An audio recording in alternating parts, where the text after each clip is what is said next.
Hello, this is a video on how to refresh the permissions for your WhatsApp API number on Spur. You have to go to Spur for that, then settings, then you go to WhatsApp, and the number that you want to refresh the permissions for, you have to go to that. In my case, it is this one. I'm going here, then I will use this give WhatsApp permissions again button. So I click on that, I continue to Facebook login. I continue as myself. This is the account I have that has full admin access to the portfolio this number is connected to. So I'm going to use that.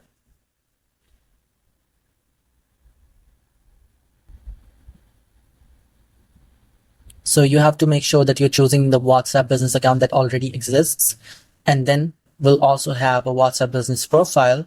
So select that as well. Then you continue.